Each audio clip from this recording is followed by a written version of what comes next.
Ndugu Othman Masoud Othman, mwenyekiti wa taifa wa ACT Wazalendo, viongozi wote wa kamati kuu ya ACT Wazalendo, wageni waalikwa, mabibi na mabwana, habari za mchana.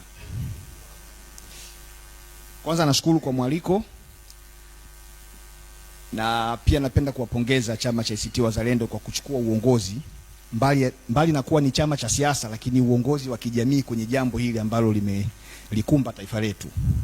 Nchi yetu ipo kwenye msiba, na kwa mara ya mwisho tangu mwaka 1907 mwaka 2025 nchi imeshuhudia mamia ya Watanzania wakiuliwa bila sababu za msingi na bila uwajibikaji wowote mpaka sasa hivi.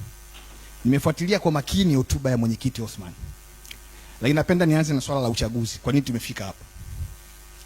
Kwa mara ya kwanza tangu mwaka 1985 Bunge la Jamhuri ya Muungano wa Tanzania kwa makusudi kabisa mwaka 2024 na mwaka 2025 likaenda kutunga sheria ya kuharibu uchaguzi. Zikatungwa sheria mbili.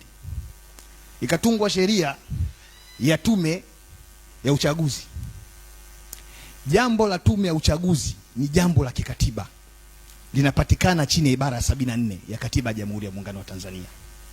Na moja kati ya jambo muhimu kwenye katiba chini ya ibara hiyo ni kwamba jina la tume ya taifa ya uchaguzi ni la kikatiba, sio la kisheria. Ukienda kusoma leo tume ibara 74, tume ya uchaguzi ya Tanzania inaitwa tume ya taifa ya uchaguzi.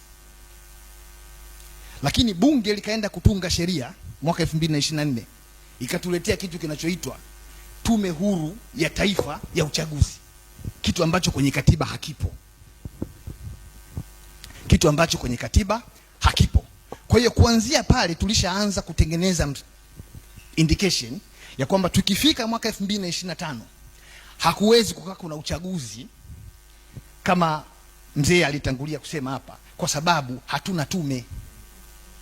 Ibara ya 64, ibara ndogo ya 5 ya katiba ya Jamhuri ya Muungano wa Tanzania inasema sheria yoyote ya bunge itakayotungwa kwa kukiuka katiba, hiyo sheria inakuwa ni batili kuanzia siku inapotungwa. Kwa maana hiyo tunaingia kwenye uchaguzi mwaka 2025. Hatuna chombo mahususi cha kikatiba ambacho kingeweza kutuhakikishia sio tu kuwa na uchaguzi, lakini uchaguzi huru, wa haki na unaoaminika. Tumeingia kwenye uchaguzi ambao hausimamiwi na chombo chochote kilichopewa mamlaka kikatiba kufanya hivyo. Ndio maana hayo yakatokea. Watu hawakuenguliwa kwenye uchaguzi kwa bahati mbaya, wameenguliwa kwa makusudi, kwa sababu kulikuwa hakuna chombo kinachoweza kuratibu kwa mujibu wa sheria na kwa mujibu wa katiba. Na mpaka ninapozungumza hapa hatuna hiyo tume. Naomba nihame hapa swala la mauaji, kwa sababu hili swala linadogoshwa sana, linaitwa vurugu. Kwenye sheria Profesa Shivya anajua kwamba inapotokea makosa mengine madogo madogo yakachanganyika na kosa kubwa la mauaji, basi yale makosa madogo yote yanafutika, linabaki kosa moja la mauaji, kwa sababu adhabu yake ni kubwa kuliko makosa mengine. Tunapo address jambo hili la tarehe 29 Oktoba na siku chache zilizofuata baada ya hapo, hatupaswi kuzungumza kwamba kuna vurugu zilitokea. Tuzungumze kwa uwazi kwamba kuna mauaji yalitokea na sio vurugu. Kuzungumza vurugu maana yake ni kudogosha kilichotokea. Tumepoteza roho za watu. Mimi ninapozungumza kwenye jimbo langu la Kivuli walikufa watu 17 ambao nilishiriki kwenda kuwalipia gharama za mazishi kila familia. Alafu leo wakitusikiliza tunasema vurugu za Oktoba 29, tunaunda na tume ya kuchunguza vurugu. Nilipopata nafasi ya kwenda mbele ya tume niliwaambia msiende kuchunguza vurugu, kwa sababu swala la vurugu lilishashughulikiwa kisheria. Walikamatwa watu wakapelekwa mahakamani, zaidi ya vijana 700 nchi nzima walishtakiwa kwa uhaini, kwa sababu waliambiwa walikuwa wanataka kupindua serikali. Na baada ya kupelekwa mahakamani, uhaini ndio kosa pekee linalotajwa kwenye katiba ya Tanzania chini ya ibara 28 ibara ndogo ya 4. Tukatumia kitu hata ambacho hakipo kwenye sheria popote duniani, kitu kinachoitwa 4R. Tukapoka mamlaka ya DPP, wakasamehewa wale watu, wakaenda nyumbani, ingawa walitaka kupindua serikali. Na kwenye jaribio la kupindua serikali ndio tukapata madhara ya kupoteza ndugu zetu zaidi ya 518 kwa mujibu wa hotuba ya Jaji Chande. Sasa Sasa leo tunapokuja kuambiwa kwenye hotuba ya Jaji Chande kwamba moja ya mapendekezo ni kuunda tume ya kupeleleza yale yaliyotokea ili watu wawajibike kijinai. Wanawajibikaje watu kijinai kwa kutumia hiyo tume itakayoundwa wakati tayari watu walishapelekwa mahakamani na ushahidi upo? Manake mtu hawezi kupelekwa mahakamani kwa mujibu wa sheria zetu kama polisi hawajafanya kazi yao ya upelelezi kupitia ofisi ya mkurugenzi wa upelelezi wa makosa ya jinai, lakini kama mkurugenzi wa mashtaka hajaridhika ule upelelezi unajitosheleza kutengeneza kesi. Sasa mimi naamini kwa kuwa tulishakwenda mahakamani tukawashtaki watu kwa uhaini, maana yake upelelezi ulishakamilika. Leo kuja na mapendekezo ya kuunda tena tume ya kupeleleza ni kuwatukana Watanzania ambao wamepoteza ndugu zao. Lakini siwezi kuondoka hapa bila kumpongeza Jaji Chande. Kuna mahala amesema ukweli kabisa na watu hawamuelewi. Kasema hivi, yale jaribio la mapinduzi lilipangwa, liliratibiwa na lilitekelezwa. Lilifadhiliwa na likatekelezwa. Ingawa mwisho wa siku hakusema waliopanga ni kina nani, waliofadhili na waliojaribu kutekeleza ni akina nani. Sasa ukitaka kujua waliofanya vile ni nani, rudi kwenye matukio ya mwaka mmoja kabla ya uchaguzi na siku chache kabla ya uchaguzi.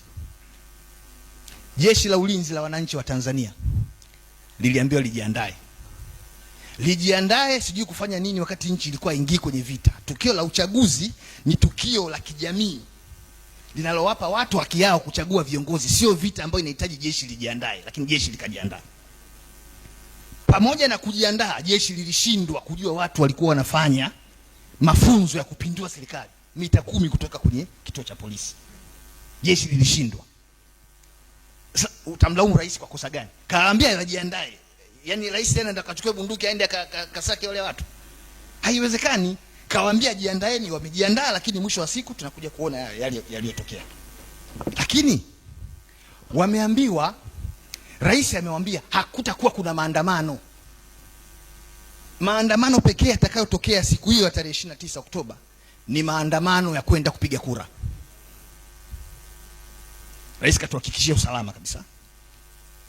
Lakini tumeona watu wanauliwa. Na tunaambiwa nguvu iliyotumika ilikuwa ni nguvu stahiki kabisa.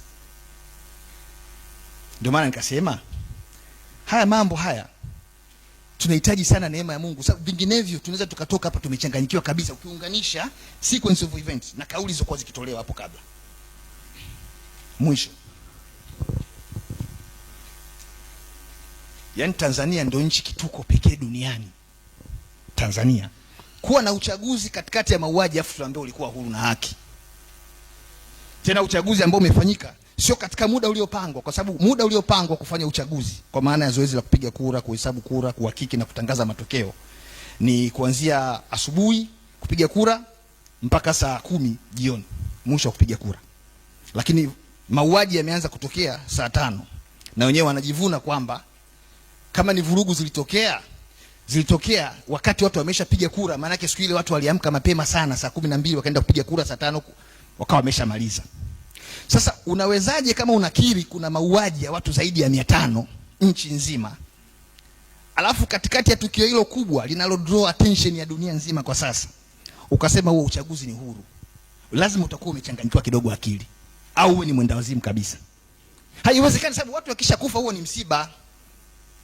Akitokea mmoja wetu tu hapa akafa, shughuli yote hii inasimama kwa sababu ni msiba. Sasa tuna msiba wa watu zaidi ya 500, alafu bado tunajinasibu kwamba tumeweza kupiga kura vizuri, tumehesabu, tumetangaza matokeo na tukapata matokeo ya 98% katikati ya misiba. Haiwezekani. Kwa mimi nasema tu kwa kumalizia, ndugu moderator, moja kati ya mapendekezo ambayo mimi nadhani yanaweza yakawa mjadala, tupate turejee kwenye hotuba ya Mwalimu Nyerere. Alisema hivi, ili nchi iweze kupata maendeleo inahitaji vigezo 4. Inahitaji watu, ardhi, siasa safi na uongozi bora. Nchi yetu chini ya ibara ya 3 ibara ndogo ya kwanza mwaka 92 iliamua kwa hiari kuingia kwenye mfumo wa vyama vingi vya kisiasa. Lakini kwenye ground kinachofanyika sio siasa za vyama vingi vya kisiasa, ni siasa za vyama vingi vya kijeshi. siasa, mfumo wa vyama vingi vya siasa ya kijeshi, kwa sababu kabla ya mwaka 1992 majeshi yote na tafsiri ya majeshi imetolewa chini ya ibara ya 147 ibara ndogo ya 4 ya katiba. Majeshi ni yale yote ambayo yana watu wanaoruhusiwa kubeba silaha, ndo tafsiri ya majeshi. Majeshi yote tunayoyaona yalikuwa ni mkoa wa kichama wa Chama cha Mapinduzi, na ndiyo maana unaona chama pekee cha siasa hapa Tanzania ambacho viongozi wake ni wanajeshi ni CCM. CCM imewahi kuwa na katibu mkuu ambaye ni mkurugenzi wa usalama wa taifa, Marehemu Lawrence Mtazama Gama. Imewahi kuwa na katibu mkuu ni luteni wa jeshi. Imewahi kuwa na mwenyekiti mwanajeshi, Rais Kikwete. Imewahi kuwa na katibu kanali Kinana. Sasa tumebadilisha tu jina, lakini mindset za watu wetu wa vyombo vya ulinzi na usalama bado ni za CCM, na ndio maana unaona kwenye uchaguzi uliopita wao ndio walikuwa wanaamua nani agombee, nani atangazwe. Baada ya kusema hayo, moderator, nakushukuru sana. Asante. Nashukuru sana. Umesahau tulikuwa na rais kanali na katibu mkuu wa chama katibu ruteni. Askofu